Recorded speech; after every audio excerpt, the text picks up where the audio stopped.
So this is our netting demonstration site in Manjimup. The site is actually part of three projects. So the 2 climate change projects which I undertake, and the royalties for region project, more dollars per drop, which is undertaken by Rowan Prince. He does all the irrigation stuff. Plus we also had additional funding from DPAWS, the Department of Parks and Wildlife, looking into the benefits of netting on bird damages in orchards. Okay.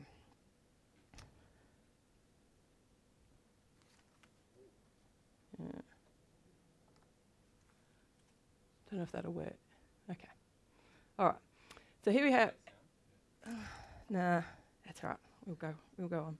When most growers hear this sound, which is a horrible screeching noise, and see these birds, they move very quickly, and they start to feel very uneasy.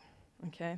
And as Maury would say, one successful shot at a cocky, it could cost me $10,000. 6 shots, and I've paid for my nets.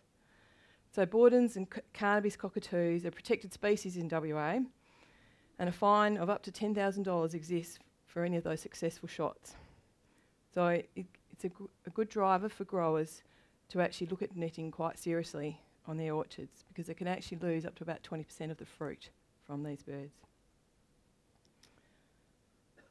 Okay, here you can see the winter chill under the nets. Chill. So it's the dynamic chill portions from the black, the white and the no net rows. And as you can see, there was very minimal difference in the chill portions between the black and the white and the no net, with small increases in minimum temperatures and the dampening of the maximum temperatures. So basically this demo has shown that the netting established for other reasons won't impact on winter chill accumulation. Okay, so in 2014 or 13-14, we saw a lot of vigour under the trees, and the sod culture was quite excessive under the nets. So Ryan converted a section under the nets to some drip irrigation. So we had 2 lines of drip in a section there, and we still had the sprinklers under the trees either side in the black and the white. In the rows that were in the control rows outside of the net, which is the brown line there, is the no net rows, which is and we've used the recommended water use there. So we've used 6.6 megalitres accumulative over the whole season. And then under the drip, they've only used 3 megalitres. So we had a reduction there of 56%.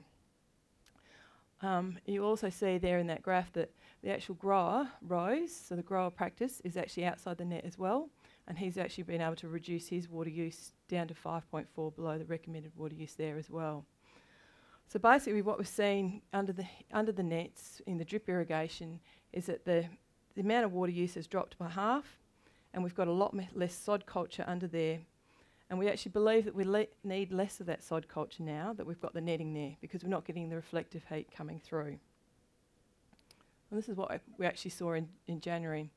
And as you can see in the far picture over there, the drip irrigation, very little sod culture between the rows, under the nets, very green still, nice grass. And then outside the nets, it's still got that lovely green grass there too. So basically, less sod culture is needed. Okay, so we'll move on. So we've also, as part of the demonstration site, we've looked at the fruit surface temperature. So we've monitored 120 apples, so 4 trees in the black and the white net with 10 probes in each tree. We did this in 2014 and 15. And basically what we've found is that over the February-March period, when we get most of our extreme heat, there was about 7 days under the white net with temperatures over 45 degrees, 10 days under the black, and 17 days under the no net, which is probably no real surprise. So the green top line is at the no net, and the red line is the white. But also what we get under the white netting, and we get an increase of relative humidity, which means the pressure from pests and diseases is a lot higher. So in the first year of the demonstration, we suffered badly. We had quite a lot of woolly aphid and bitter pit in there. But this year, after taking a lot of soil and leaf and fruit samples, we've seen very minimal loss to pests and diseases. So we've been able to manage that well. Okay. All right. So far we've had an annual field walk at the site each year prior to harvest. Other growers have been very interested in the site and we have been able to draw growers from around the district and further afield. Growers have really enjoyed or have seen a value in listening to the grower, and the field walks have really helped extend the results of the work to industry. Nothing beats the visual comparison growers can do for themselves when they actually see the site for themselves. Okay. We've also had other field days where we've looked at, this was back in October 2014 for the Manji growers, and we surveyed the growers at the field walk looking at using the interactive clickers, and we wanted to find out what their perceptions on climate change and their adaptations to climate change were. And it was interesting to find out that 40% of the growers had started to use the permanent nets as a way of managing extreme heat. So our netting demonstration site was already starting to have an impact on the region, with most growers either implementing strategies to manage heat or thinking about managing heat.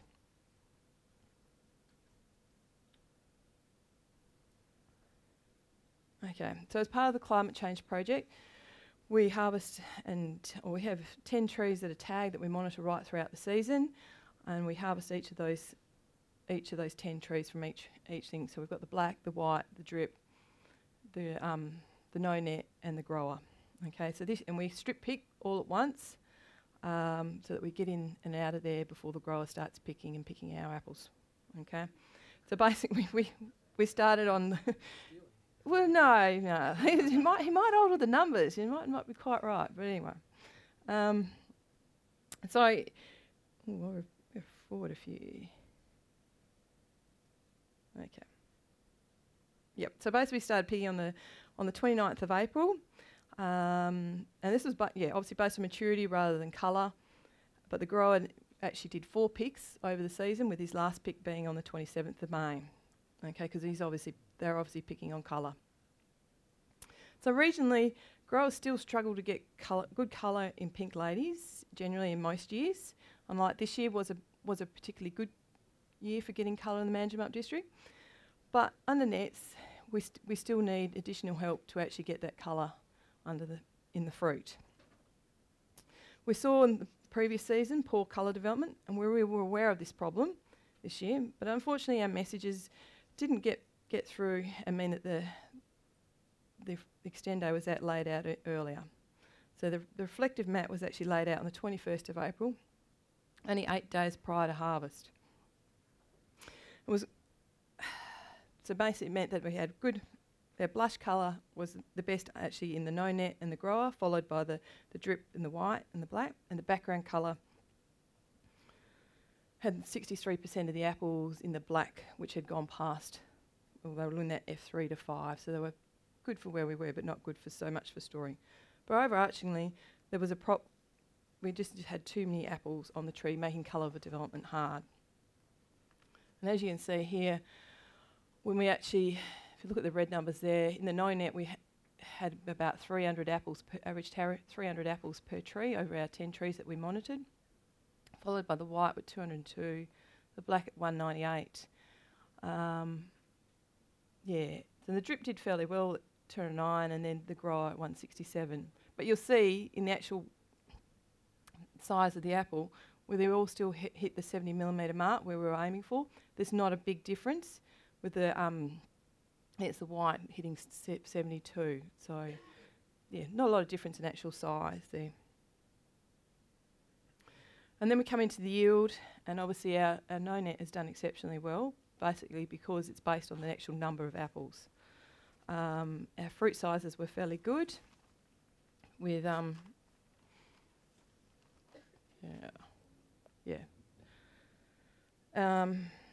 the black net had the biggest apples at 170 grams on average, followed by, and the smallest was in the drip at 163. But our yield differences in fruit numbers is actually based on those numbers.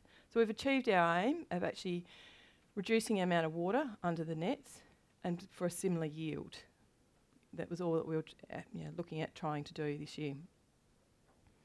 Okay, thank you. Is there any questions out there?